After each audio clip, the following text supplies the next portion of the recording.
여러분은 중산층인가요? 여러분이 생각하는 중산층의 정의 무엇일까요? 좋은 직장, 행복한 가정, 취미활동? 중산층이라고 여기는 우리는 왜 불안하고 매일 가난해지고 있다고 느낄까요?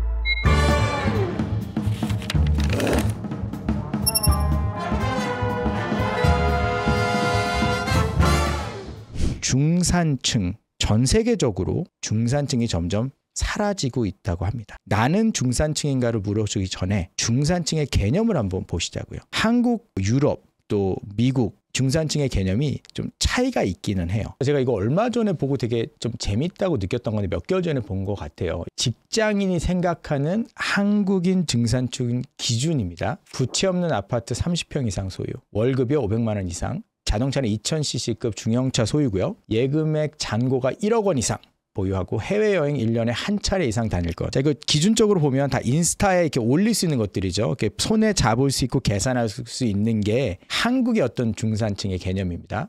자, 근데 이것 때문에 제가 좀 빵 터졌는데 나라별 개념 좀 볼까요? 자, 일단 첫 번째 영국, fair play를 할 것. 그죠? 자기의 주장과 신념을 가질 것. 불이불평 불법에 의연히 대처할 것. 자, 이 개념 뭔가요?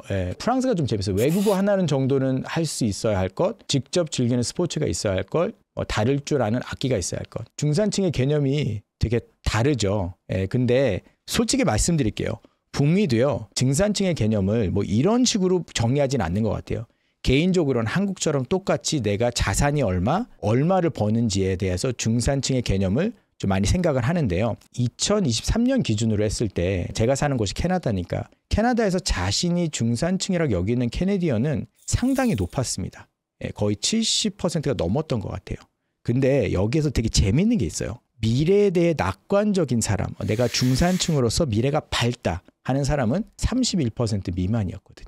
그러니까 대부분의 캐나다, 북미에 살고 있는 사람들이 자신을 중산층이라고 생각하지만 안정적인 직장, 주택을 소유하고 은퇴 계획과 같은 전통적으로 중산층이 고수하고 있는 생활 방식에 대해서는 점점 더 사람들에게서 멀리 있는 닿지 않는 꿈이 되어가고 있는 거예요. 은퇴 계획 없으신 분들 되게 많습니다. 자, 그러면 여기서 질문이 하나 있죠. 중산층이라고 여기는 우리는 왜 불안하고 매일 가난해지고 있다고 느낄까요? 왜 우리는 매일매일 가난해지고 있을까요? 이 점에 대해서 오늘 한번 좀 얘기를 해봤으면 좋을 것 같습니다. 첫 번째로 이제 중산층의 어떤 삶의 변화인데요. 이게 전체적으로 보면 저희 경제 허리를 가지고 있는 중산층의 삶이 점점 더 어려워지고 있다는 거예요. 여러분들 공감하실 것 같아요. 중산층 성인의, 이건 이제 미국 자료입니다. 3분의 1이 예상치 못한 $400, 한국 돈으로 한 4, 50만 원 정도 대한 지출을 감당하지 못한다고 응답했어요. 이게 2018년 조사예요. 그러니까 한마디로 거의 매달 벌어 매달 쓰고 혹시라도 있을 일에 대해서 대비할 수 있는 게 전혀 없는 거예요. 그래서 많은 사람들이요, 솔직히 중산층이라고 하는 개념보다는 working class, 노동 계층이라고 인식하는 경향이 많이 있어요. 왜냐하면 나는 부유한 중산층 이런 게 아니라 매일 벌어서 매일 먹고 사는 노동 계층이야. 매달 일해서 매달 먹고 사는 노동 계층이야. 이걸 영어로는 rat race라 그래요. 이제 그 쥐가 이렇게 톱니바퀴 굴러가듯이 계속 뛰는데 멈추지 않는 거죠. 그러니까 말대로 은퇴조차도 할 수 없는 거예요. 이게 지금 한국에도 마찬가지거든요. 한국에도 은퇴 시기가 좀 빨라지고 있잖아요. 그럼 어떻게 많이 되시냐면요. 중산층에서 은퇴하자마자 노동계층으로 떨어졌다가 아파트 경비도 하시고 일용직도 하시다가 결국은 빈곤층으로 떨어지는 것이 굉장히 많고요. 미국에서나 캐나다에서도 일생 동안 몇 번은 최소 빈곤 상태에 처할 가능성이 높다라고 합니다. 교통사고 나서 일을 못하든지 갑자기 직장을 잃는데 오랫동안 일을 못하게 되면 중산층에서 집도 팔아야 되고 차도 다 팔고 일할 데가 없으니까 갑자기 중산층 노동층에서 빈곤층으로 떨어지는 겁니다. 1971년도에 미국 성인의 61%가 자기가 중산층이다. 2029년에는 51%로 감소했고 아까 말씀드린 대로 캐나다에서도 70% 이상 난 중산층이야. 근데 그중에 35%가 나는 미래가 되게 암울해. 은퇴도 못할 것 같아. 자, 어떤 전문가들은요, 완전히 중산층이 이제는 없다고 해요. 이제 노동 클래스다. 이제는 가진 자와 못 가진 자의 어떤 그 차이가 너무 커서 중산층이라는 개념이 유지되고 있더라도 그 중산층이 감당해야 되는 경제적 압박은요, 과거보다 훨씬 더 심해졌습니다. 요거에 대해서 한번 제가 알아볼게요. 자, 첫 번째로는요, 소득 정체와 불평등 증가라는 건데요. 1970년과 2018년 사이에 미국 중산층의 소득 점유율이 19%가 줄었습니다. 반면에 상위 계층의 소득 점유율은 19%가 증가했어요. 이거는 자산도 마찬가지입니다. 자산은 더 심각해요. 거의 상위의 몇 퍼센트가 자산의 90% 그 이상을 점유하고 있습니다. 그죠? 일론 머스크라든지 워런 버핏이라든지 제프 베조스라든지 뭐 그 사람들이 자산의 대부분을 갖고 있는 거예요. 소득과 다르게. 그래서 중산층의 실질 소득 성장률이요. 그러니까 올라가는 그 폭이 상위 20%와 하위 20%에 비해 정말 되게 절반 수준에 불과하다는 거예요. 그러니까 한마디로 소득이 안 올라간다는 거죠. 근데 소득은 안 올라가는데 생활비는 증가했다는 거예요. 50년 동안 미국과 캐나다 같은 거의 평균 가구의 소득은 16%만 증가했다고 해요. 주택 가격은 190% 증가하고 대학 등록금은 264% 증가했다고 합니다. 자, 이거는 통계를 보실 때 뭐 이게 190%야, 180%야, 264, 263에 이거를 생각하시면 안 되고요. 제가 25년 전에 대학 갔을 때 토론토 대학에 컴퓨터 공대를 들어갔을 때요. 재학비가 3,000불이었어요. 한국문화 300만 원. 근데 요즘에 국제 학생들은요 6만 불을 내야 됩니다. 그럼 200, 뭐 2,000% 아닌가요? 거의? 그렇죠? 근데 거기다가 임대료도 급등하죠. 생활비, 뭐 식료품비, 그다음에 공과금 이런 것들이 점점 올라가고 있어요. 버는 거는 16%밖에 안 올라가는데 50년 동안 생활비는 기하급수적으로 늘은 거예요. 근데 이것뿐만 아니라 저희 청년들, MZ세대라고 하는 청년들은요. 안정적인 직장을 구하기가 어려워졌습니다. 저희들도 마찬가지고 이제는 인공지능이랑 저희가 경쟁을 해야 되는 거예요. 그렇죠? 근데 아까 말씀드린 것처럼 학자금 260% 이상 올라갔잖아요. 어쩔 때는 뭐 300%, 400% 올라갔는데 학자금은 대출 부담이 커져서 사회초년생들이 사회에 발을 내딛자마자 빚더미에 쌓여 있어요. 저희 위의 세대들, 1960년대, 1950년대생들의 저희 이제 부모님 세대들 같은 경우는 1년 정도 일하시면 한국에서 아파트를 사실 정도가 됐고요. 그거는 북미도 마찬가지였습니다. 3, 40년, 4, 50년 전에는. 20년 전에 제 초봉과 지금 시작하는 사회초년생들의 초봉이 한 20, 25%밖에 차이도 안 나요. 근데 집값은 거의 3, 4배가 뛰었죠. 주택 소유의 어려움도 있단 말이죠. 중산층, 아까 제가 한국 중산층의 가장 기준이 뭐였어요? 부채가 없는 30평짜리 아파트 어떻게 마련이 될까요? 그러니까 제가 예를 들어 제가 사고 있는 북미를 말씀을 드릴게요. 사회초년병들의 초봉이 뭐 좀 약간 잘 버는 분들이 뭐 10만 불을 거의 없어요. 대부분 대학을 졸업하면 초봉이 4만에서 5만, 뭐 5만 5천, 1년 지나면 6만, 7만 이렇게 됩니다. 근데요, 캐나다 같은 경우는 거기서 세금이 30% 정도 떼가거든요. 35%. 그러면 거기서 생활비 빼고 렌트비 빼고 했을 때 어떻게 내 집 마련을 할 수 있을까요? 왜냐하면 저희가 에버리징 하우스 프라이스가 캐나다가 지금 $1,000,000 달러거든요. 10억 정도 돼요. 한국 돈으로. 근데 2억을 어떻게 마련할까요? 한 달에 500불, 1,000불 저축하기 쉽지가 않아요.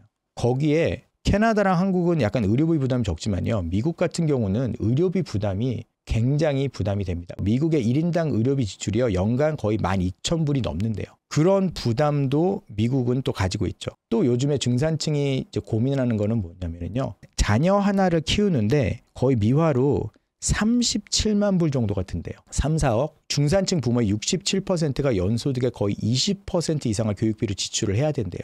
그러면 저 같은 경우는 집값 뭐 지출 나가야 되는 거 있잖아요. 차값, 뭐 공과비도 나가고 그다음에 제가 써야 되는 것들 이게 쓰다 보면 저희 매년마다 늘어나는 어떤 교육비에 대한 그죠? 아이들 보육비에 대한 부담이 크죠. 이렇게 되면은 남는 게 없고요. 저희 중산층들이 이제 나중에 그 끝으로 가게 되면 저희가 있는 집을 팔고 해서 아이들에게 결혼 비용, 주택을 사는 비용을 마련해 줘야 되는 그렇게 됩니다. 그러면 이제 은퇴가 문제가 생기는 거죠. 자, 여러분, 그러면 왜 우리는 중산층에 갇혀 있나? 그렇게 갈망하고 저희가 원하는 좀 더 나은 삶으로 살아갈 수는 없을까? 제가 고민을 해보고 조사를 해보니까요. 저희들이 중산층에서 다음으로 갈 수 없는 몇 가지 함정이 있습니다. 이거는 여러분들의 잘못이 아니에요. 첫 번째로는요. 9 to 5라고 하는 정규직이에요. 이 노동의 덫입니다. 이 9 to 5라는 정규직의 시간이 생겨난 건 얼마 안 됐어요. 포드 자동차 헨리 포드가 40시간 근무제를 만들었고요. 사람들에게 이게 정말 나은 삶이야 라고 착각하게 만든 거죠. 사람들의 생산성은 5배가 증가했지만요. 임금은 거의 제자리인 거예요. 저희가 코비드 이후에는 생산성이 제가 볼 때 더 늘어난 것 같아요. 일을 더 많이 해야 돼요. 왜냐하면 테크놀로지가 있으니까 저는 하루에도 줌을 몇 개를 하는지 모르겠어요. 예전에는 한 번에 사람 만나는 거 2-3번 만날 거를 7번, 8번을 만납니다. 사람들을.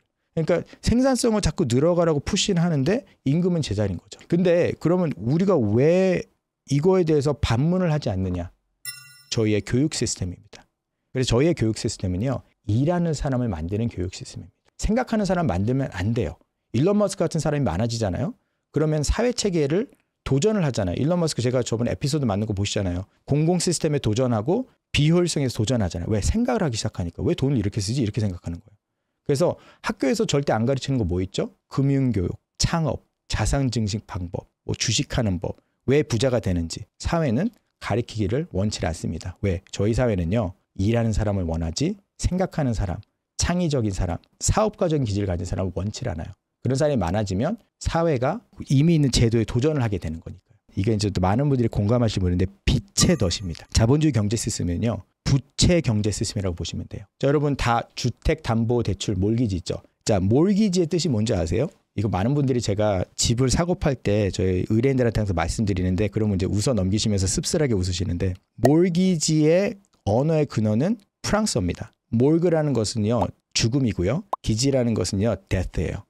부채. 죽을 때까지 부채에 시달리는 걸 몰기지라 그래요. 주택담보대출은요. 죽을 때까지 갚는 거예요. 자, 집을 소유하는 것처럼 보이지만요. 사실은 은행에 종속되고 정부에 종속되는 거예요.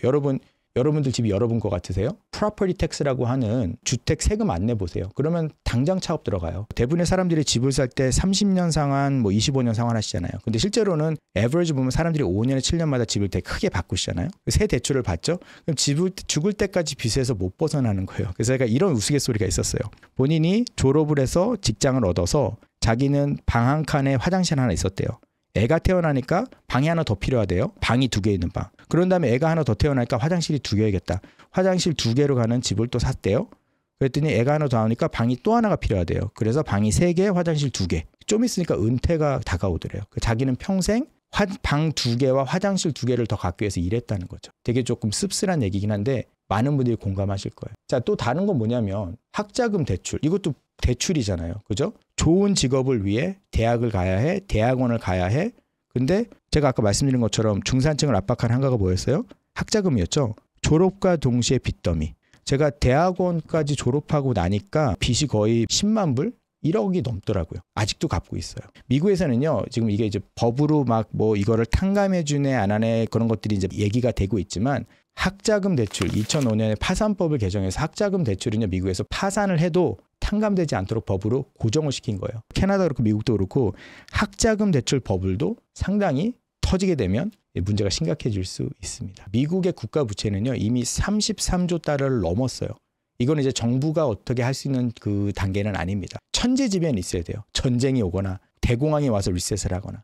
그리고요, 되게 재밌는 거 여러분 아세요? 부자는 세금을 내지 않습니다. 세금은요, 저희 같은 중산층, 노동계층에게서만 거치고요. 부자들은 부채, 그러니까 한마디로 빚을 얻어서 돈을 쓰기 때문에 세금을 내지 않아요.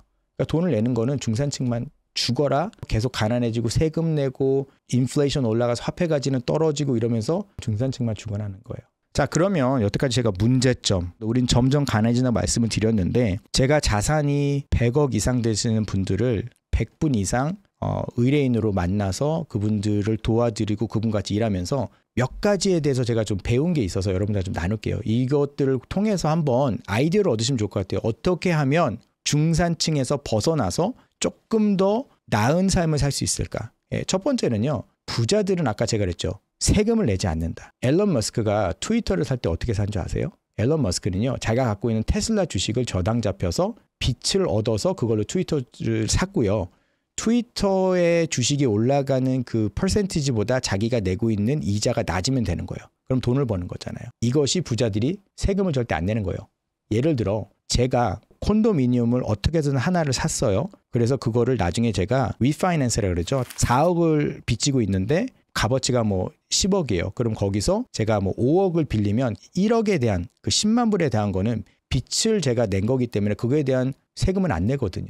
부자들은 그렇게 그 10억을 만들어서 그걸로 돈을 쓰고 그걸로 주식 투자라고 다른 부동산을 삽니다. 그래서 여러분들 많은 분들이 변호사님 그래도 돈이 어디 있어서 부동산을 해요. 여러분 그 어느 누구도 돈을 갖고 시작하는 건 아니에요.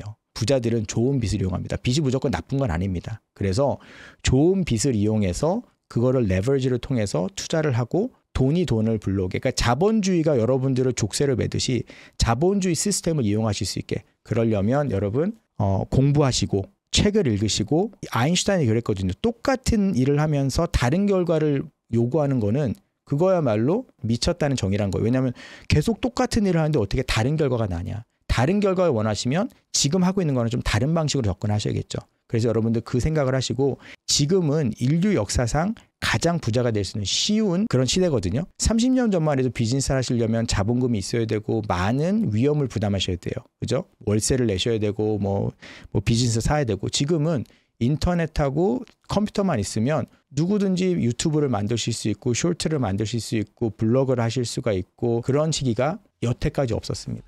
자, 여러분 오늘 제가 좀 에피소드 길어졌는데, 여러분 중산층이십니까? 라고 시작을 했고, 왜 우리는 가난해질까? 그 이유에 대해서 한번 알아봤고요.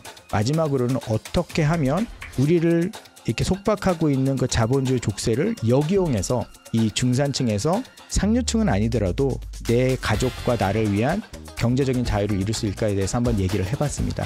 여러분 댓글로 동의하시는지, 아니면 여러분들은 이 에피소드에 대해서 어떻게 생각하시는지 남겨주시면 좋을 것 같고요. 저는 다음에 또 다른 에피소드를 갖고 찾아뵙도록 하겠습니다. 구독과 좋아요 눌러주시면 이 프로그램을 만드는 데 도움이 많이 될 것 같습니다. 감사합니다.